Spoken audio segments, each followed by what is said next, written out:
Good afternoon and welcome to this episode of Living Well with Adena. I'm Dr. John Gabus. I'm the Medical Director of Community Partnerships, and we welcome you. Adena has paused the use of the Johnson & Johnson COVID-19 vaccine following the advice of the Food and Drug Administration, the Centers for Disease Control, and the Ohio Department of Health. They've given us clear guidance on this. We are continuing our mass vaccination clinics here at the Packard Medical Education Center using the Moderna vaccine. And the appointments that you've made for Johnson & Johnson can be still kept and used for the Moderna vaccine, which is a 2-vaccine dosing schedule. You can also sign up through 1-833-4-ASK-ODH, which is 1-833-427-5634, or gettheshot.coronavirus.ohio.gov. So more on this sudden change here this week is Fred Yingling. He's going to come in and talk to us. Fred is the Director of Pharmacy Services at Adena Health System. Fred, what a different kind of a week it's been, huh? Sure. Yeah, kind of par for the course with COVID and everything that's been going on. But thanks, Dr. Gabus. I just want to give a brief update, as I have in the past, with the vaccine program overall. In the state, we're moving right along. We're up to 36% of the population in the state of Ohio has received at least one shot of vaccine. So that's great. Here in Ross County, we're over 31%. So moving right along, our surrounding counties are all there within 4 or 5 percentage points of that. So the state is all kind of coming up at the same level. Here at Adena, through our program, we've given over 18,000 shots to date and are well over 10,000 patients that have been fully vaccinated and completed their series. So moving along, as Dr. Gabus said, I think since the last time I gave an update, we have tweaked our program a little bit. We have partnered with the Ohio Department of Health and the Ohio National Guard to serve as a mass vaccination site. And as Dr. Gabus said, we were giving the Johnson & Johnson vaccine, and now we're giving Moderna. I wanted to say, the biggest thing, you can still sign up if you go to our website at adena.org. We have a big box there. You click it and it'll take you to the Ohio Get the Shot .coronavirus.ohio.gov website, as Dr. Gabus mentioned, to get a scheduled shot. This week, we are giving Moderna. If you had a appointment for J&J, your appointment's still good. There are still appointments open today. There's appointments open tomorrow. And we also will be opening it up for next week, at least Wednesday, until we see what's going to shake out with the J&J. So with J&J, I just want to go over some frequently asked questions that we've had. First thing is, what is the pause and why? Want to make sure everyone knows this is not a recall. So, there's nothing that we know of that's wrong with the vaccine. So the vaccine is still there. We providers still have vaccines sitting on the shelf. The pause is just, we've been asked, the CDC and FDA and the governor has asked that providers not give the J&J until we can kind of see what's going on with what has been found. And what's been found is what we know is in six patients out of 7 million vaccines given, there's been the presence of a rare blood clot. Now, I want to emphasize that this is really the CDC and FDA using a lot of caution, because one of the big numbers with this is, as Johns Hopkins is reporting, we normally see about 5 cases of this type of blood clot in 1 million people. So with the vaccine, it's been 1 per million. So we're actually seeing less with the vaccinated patients that we would normally see. But it's primarily, it was 6, all women ages 18 to 48, and their symptoms occurred within 2 weeks of vaccination. So keep that in mind. If you're someone that was one of our early patients that got the J&J and you're a month out, really you can rest easy. What people who got the Johnson & Johnson vaccine should know and do is just, again, don't panic, don't get too anxious. Keep in mind that this is a very rare occurrence, but you should be diligent in monitoring symptoms if you're especially a female in that 2-week period after vaccination.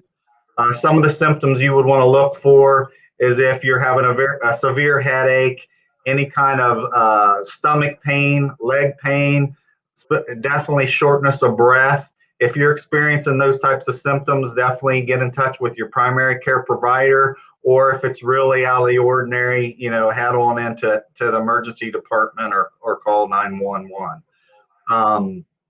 But other than that, how long will this last? The latest we've heard is days to weeks. We're really optimistic that, with the absence of new occurrences, the CDC and FDA are meeting on this every day. So we're really hoping that this is just a few more days and we'll get the green light to go ahead and open those schedules. And then, as I said, to get the shot, we still have product. So it'll be a matter of just opening up our schedules and everyone can, come back in and then get it. So more to come, just try to stay. We have a great website there that has the latest information. So, hang in there. Thanks, Fred. You've really rolled with the surprises. When I came in to the pack of people,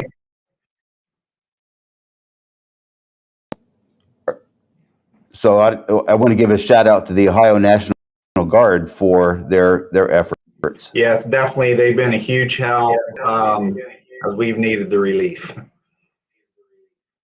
Yeah, good. Well, thank you, Fred. Keep up the good work. Okay, thank you. All right. Well, it's been a long winter. It would have been a long winter without COVID, but it seemed especially long with COVID. And now it's springtime. And I know that I experience seasonal allergies in the spring, and I know that a lot of my patients do too. So it's here, and it's allergy season. And we're here with Dr. Dana Esham and Dr. Rekha Ravindran, who are board-certified allergists and immunologists with Adena. So welcome, and thank you for being here. Thank you for having us. Sure. So Dana, could you give us a little bit about yourself? Sure. So I grew up in Youngstown, Ohio, and did my training at NeoCom, or NeoMed now. And then my husband and I did our training down in Galveston, Texas. So I am a board-certified allergist, but I do specialize in pediatric allergy. But we see a range of all ages regardless. I come from a family of severe allergic people. I can remember all of my siblings. Ironically, I did not get allergy shots as a child, but the rest of my family did. And then sadly, after I had my son, my allergies came. So that was my trigger point finally.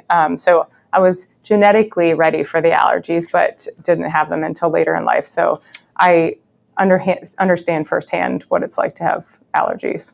Oh, good. Thanks. That brings a unique perspective, doesn't it? And Dr. Ravindran, tell us a little bit about about your life and how you came to be at Adena. So I was born and raised in Cleveland. I actually went to school with Dr. Esham. I was just a year behind her. I've been in practice for about 9 years, but I did all my training at Ohio State.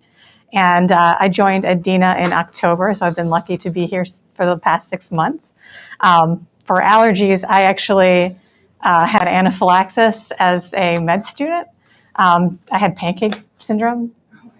Yeah, I know. It's super weird. I ingested dust mite in a pancake batter and then anaphylaxed. And it was an interesting road to kind of learning about it. I thought it was wildly interesting. And that's how I went down the path for allergies. So what does anaphylaxed mean?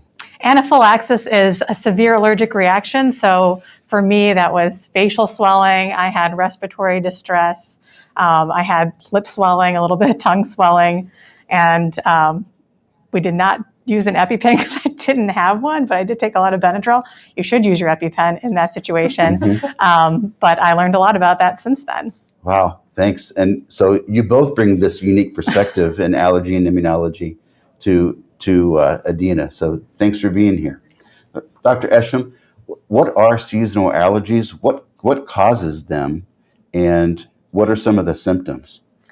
So seasonal allergies, your symptoms, I think that's the easiest thing to talk about first, can be itchy eyes, runny nose, itchy nose, sneezing, drainage down the back of the throat, sore throat, popping ears or ear pressure. And those are the main headaches. Sometimes people will experience headaches. Typically, when we talk about seasonal allergies, they're seasonal. So some people have them most seasons. So most commonly, you're going to hear spring and fall is what I hear most commonly as an allergist. So, it just kind of depends on what you're allergic to. So what happens is your body, you are genetically set up to have allergies or not, and your body decides to develop an allergy antibody, so an IgE antibody to a particular allergen. So that might be to dust mite, or that might be to oak pollen. And so if I'm allergic to oak pollen, I have an IgE antibody to oak pollen, which is what we actually are testing for when we do skin testing. Then when the oak pollen starts to fall, I may have itchy eyes or runny nose, sneezing, and those type of symptoms. Okay, well, thank you. And Dr. Ravindran, what other areas in our environment can provoke an allergic response? So like Dr. Esha mentioned, so pollens are a big one. So in spring, you'll have tree pollens.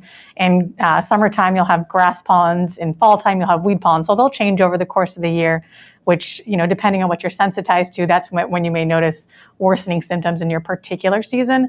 But there's things that we call perennial allergens, which are all year round. So dust mite, they live in our homes. We live with them. We can't necessarily get rid of them, but they're around all year round. And then animal dander, which is a big one. So pets, cat, dog, rabbits, cattle, you can be allergic to a whole host of different animals, rodents.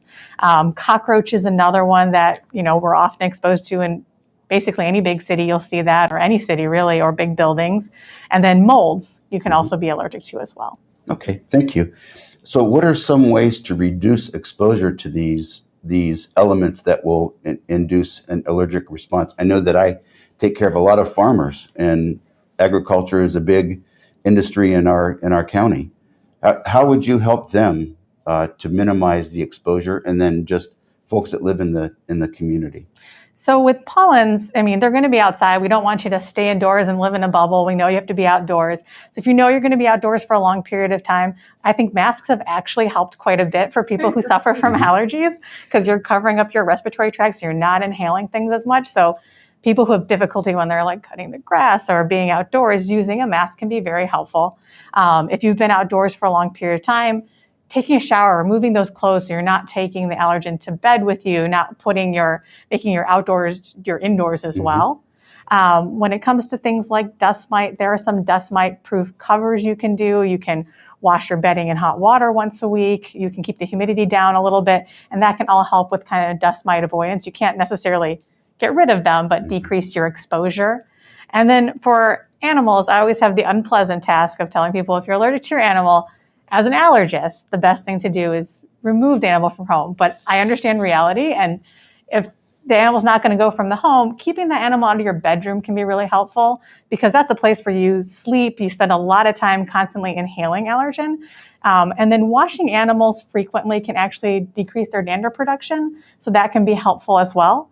And then for cat allergen in particular, because it's a very difficult allergen to deal with, it's constantly airborne, that's when I think a HEPA filter is really quite helpful for people. Good. So is that a HEPA filter for the whole house, or is it just for the room where you're spending most time? You can get a HEPA filter for the whole house, especially when you've got forced air that can help with, capturing things. But I usually have people put like a freestanding HEPA filter in their room running constantly all the time so that they're hopefully pulling that allergen out of the air for themselves. Oh, thank Especially you. maybe where the cat hangs out. Yes. Because the cat allergen is a big allergen. So once it's on something, it's going to stay. It's sticky. So if your cat likes to hang out in the living room, maybe having one there might be a good idea. Oh, good point. All right, thank you. So some of those farmers, we've had discussions about how do you handle symptoms, and sometimes they just make the decision, I'm just going to have to live with this because we're not selling the farm. Yeah. But besides saying, well, you have to live with this, what are other treatments or modalities that can help them? Yeah, that's one of my big things is you don't have to live with it. I think so many people, looking at my dad, I was actually thinking about him the other day, how he always had a handkerchief. I saw a patient with a handkerchief, and he always had a white handkerchief because, man, he would sneeze like crazy. And we grew up on a farm, and so mowing and that type of stuff, and he lived with it. He didn't make his kids live with it. They all got allergy shots, but he didn't. And he lived with it. And so you don't have to. There's a lot of different treatment options. So I always say non-medical things first. So I think doing the avoidance measures. I also recommend if you're someone who's sensitized while mowing, wearing goggles helps too, because the allergens got to get in your body either through your nose, your mouth, or your eyes. And so I realize it's not comfortable to wear goggles and a mask while mowing, but that does make a big difference if you can tolerate it as much as possible. Doing nasal rinses as well. So if you're done mowing, or even once or twice a day, doing a nasal rinse with like a neti pot or a Neil rinse bottle helps rinse those allergens, mucus, that type of stuff out of your nose. So I think and then avoidance of what you're allergic to. So if we're able to test you and we tell you that you are allergic to cat or to dust mites or to grass, then we can say when you mow, or you may only be allergic to grass, so you're really going to have problems in the summer. Spring's not going to be as hard on you. So I think knowing what you're allergic to, how to avoid those things, and then also preparing for those things. So doing treatment for allergies is so much more helpful if you do it before the allergy season. So it's so much better to start your medications or your avoidance measures prior to that seasoning happening. And then if you move from that to actual medical treatment, there's different nasal sprays. I personally like topical medications if possible as a nose sprays. There are certainly oral antihistamines, such as Zyrtec, Claritin. We use Singular at times, and of course, eye drops as well. One of my favorite eye drops is Pataday, which is now actually over the counter. Now over the counter. So it's a great eye drop to be able to get over the counter now if you are someone who suffers from itchy eyes. Okay, thank you. And Dr. Ravindran, if you could step us through what a testing session would be for environmental allergens. What would that look like for a patient? So we usually have patients come off antihistamines about 5 to 7 days prior to coming in, because antihistamines tend to block our testing. And then what we do is we take a piece of plastic, it looks like a little toothpick. We dip it in all these different allergens, so different grasses, trees, weeds, cat, dog, dust mite, molds. And then we scratch the skin. So it's not a needle, it's just kind of scratching at the skin. And then we wait 15 minutes. And if it's positive, it'll be itchy right where we scratch. If it's negative, nothing shows up. But at the end of it, we'll have an idea of what you're allergic to, what you're not allergic to. Some patients who maybe something doesn't come up quite on that skin prick test, we may choose to do a stronger test with a small needle that goes right underneath the skin. Then we wait another 15 minutes, see if it's positive. And then there are some patients who, they can't come off antihistamines, or they are on other medications that may alter our skin testing. So there is some blood work that we can do for those patients. So if you're not a skin testing candidate for whatever reason, there is option for blood work as well. Good. I guess it would be much easier to know what to avoid through testing. Can you talk a little bit about immunotherapy with allergy shots? Sure. So with immunotherapy, what we're trying to do is to teach your immune system, which is kind of overreactive to things that are really harmless, and teaching it to become tolerant. So what we do is we take what you're allergic to, we give it back to you in really small amounts and increase that slowly over time to desensitize your system. And then over time, we space out your injections, and that kind of leads to immune tolerance. And you maintain shots for a decent amount of time. So we keep people on about 3 to 5 years. Most of that time, it's hopefully once a month after you get through your buildup phase. But when we stop, we hope that your immune system is able to tolerate, do this on its own.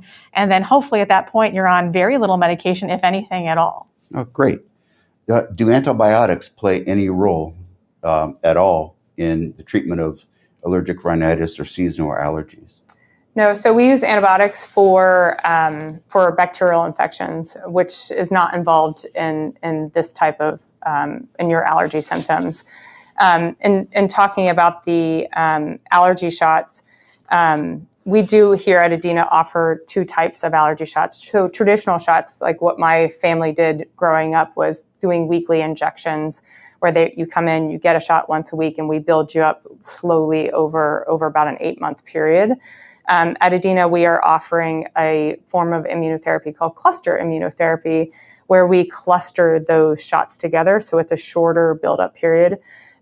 So when you come in, you may get a set of shots, you wait your 30 minutes, you get another set of shots. And so we can actually build someone up, and we can take that 8 months and squish it into 6 weeks if you're coming twice a week, or 12 weeks if you're coming once a week. So in the past, I think allergy shots were really daunting and such a long commitment of coming weekly, because allergy shots typically aren't given at home anymore because of the safety. And so doing this, being able to do cluster shots, has really helped offer it to more people now. Okay, thank you. And with the question about antibiotics, I know that penicillin allergy is a big issue in medicine, and that 10% of our population in the United States claims or says in their medical record that they're allergic to penicillin. But in my research, I realized it's really only 1% that's truly allergic to penicillin. Could you, Dr. Ravindran, can you tell us a little bit more about penicillin allergy, or why it's important to check to see if it's truly an allergy? Yeah, so I think a lot of people carry the diagnosis of penicillin allergy, and they carry it for a long period of time. And a lot of times when I'm talking to patients, they don't even know what happened. It happened when they were a kid, or rash is a very common, symptom that they were told that they had. And so when people are sick with viruses or illnesses, they can get rashes for lots of reasons. And often penicillin is indicated as the cause, but may not have been. Or if the reaction was a true allergic reaction, but it's been 10 years or so since they've had a reaction, you can lose that sensitivity. So if someone's had penicillin on their allergy list, it's a good idea to come in, because we offer testing that's safe and reliable to find out, are you truly allergic? If you are, then we say, stay away from penicillin. You may be that 1%. But if it's negative and you can tolerate penicillin, it's a great option. Penicillins are wonderful antibiotics. They work excellent for a lot of infections, and moving to those kind of stronger or different or alternative antibiotics, they may not actually work as well. So you want to be able to take penicillin if you can. And it saves those more powerful antibiotics, or broader spectrum antibiotics, for those difficult to treat infections. Absolutely. Decreasing the resistance to those antibiotics. Absolutely. Okay.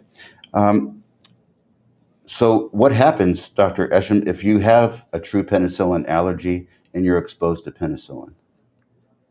If you are truly allergic to it, in terms of our testing, or in terms of if you were out in the public? If you were out in the public and received penicillin. So it can be a wide range of symptoms. That might be, you may get hives with it, you could have a rash with it, but you could certainly have what we talked about earlier, anaphylaxis. So that could be difficulty breathing, closure of your airway, drop in your blood pressure. Death would be the most severe allergic reaction you could have. Wow, that's serious stuff. That's why it's so important to know. Right. So it's one of those things where I think often people say, oh, well, if only 1% of the population is actually allergic and I just had a rash, then I'll just not worry about it. But you don't want to be that 1% that's actually allergic to it. And the test is so straightforward and easy to do that's why we recommend doing the test. Mm-hmm. Okay, great. And we have some questions from our live audience on Facebook Live and YouTube. What should you do if you suspect that you might have a food allergy? We really didn't talk about that. So let's talk about food allergies. How do you know if you have a food allergy, but you're not sure? What would be the evaluation for that? Well, if you suspect you have food allergy, the typical symptoms with food allergy is kind of within 15 to 30 minutes of lip swelling, tongue swelling, breathing difficulties, hives from head to toe. With food allergy, the symptoms are reproducible. So every time you have that particular food, you'd have the same symptoms, or could be more severe each time. If it's happening kind of, you're not clear what the triggers are, or you can eat it sometimes and not the other, usually not a food allergy. But if there's concern for a food allergy, what we can do is we can do skin testing, very similar to how we do it for environmental testing, where we just take that piece of plastic, dip it in the allergen, scratch the skin, wait 15 minutes. Positive, we'll see an itchy hive where we scratch. Negative, nothing shows up. Okay, thank you. Do you have any parting words on the topic of seasonal allergies before we switch gears? I think we've covered it pretty well. I think so. Okay. Thank you. Oh, one more thing. Sure. So for pediatric skin test, just so parents can, I always like for kids to know what they're coming in for. So if your child is going to be coming in for a skin test, we typically, depending on the age and the child, we typically will do what we call pediatric skin test or a kid's skin test. And I explain it to kids like it's almost like a hairbrush, and then we're just rolling it on the skin. So we don't do the single pricks on kids because my kids would never sit still to do single pricks. And so it's really, it truly feels like a hairbrush just rolling it on the skin. And we do typically 4 of those like little brush things. We call them trees. And so it's really a well-tolerated procedure in kids. Yeah, I can imagine if they thought they were going to get needle tests and a bunch of them, they would be running away from their parents, taking them into I always into say the visit. allergy office is a fun place to visit. Well, good. Both you, Dr. Esham, and Dr. Ravindran were on a previous Living Well with Adena, and you talked about the COVID vaccine then and some myths that you debunked. I think it's probably a good idea to revisit that. So since that episode, what have you seen with vaccines? Have there been other myths that have come up that are not true that you've heard? Or maybe go back and review some of the initial myths that came up about the vaccine. You want to go first? You can go. Okay. So I think just generally one of the things that should be encouraging at this point is this has now been around for, how many months have we been giving shots now? January? Yeah. So, I mean, I think it's showing that the Moderna and Pfizer vaccines have been very well tolerated. We talked a little bit about the allergic reactions when we did the Living Well last time. Certainly, if you've had anaphylaxis or a severe allergic reaction to other vaccines, or if you have any, major concerns, but typically like seasonal allergies, food allergies, even oral antibiotic allergies are not a risk factor for having an allergic reaction with the Moderna or the Pfizer vaccine. But if there's any, I always tell people, if there's any question, then that we are more than happy to see those people. I still see people almost every day who have concerns about getting the vaccine. Some people just want more information about it. Some people are concerned because they do have, a history of lots of different allergies, or I had one yesterday who was concerned about Lyme disease. So, just kind of, there's different questions that come up, and it's okay to ask those questions. I think we want people to feel comfortable with going into that, getting that vaccine, and just the importance of the vaccine, I think is so crucial to moving away from this COVID pandemic and encouraging people to get the vaccine. And I also, one of the things that I wanted to say today is is even if you are vaccinated, it's still important to wear your mask and to social distance. I don't think we are, those mandates are as strict as they once were, but just because you're vaccinated doesn't mean, because of these variants that are starting to happen, we still need to be careful. And even if you're vaccinated, if we continue to wear masks, we may not spread those variants and we may get better control of this disease. So I just want to encourage people to continue to wear their mask.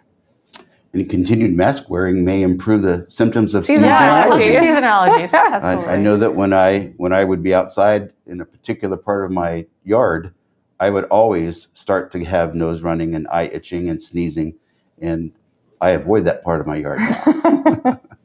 All right. Well, thank you so very much for joining us and talking to us about seasonal allergies, penicillin allergy testing, and kind of a reboot of the COVID-19 efficacy.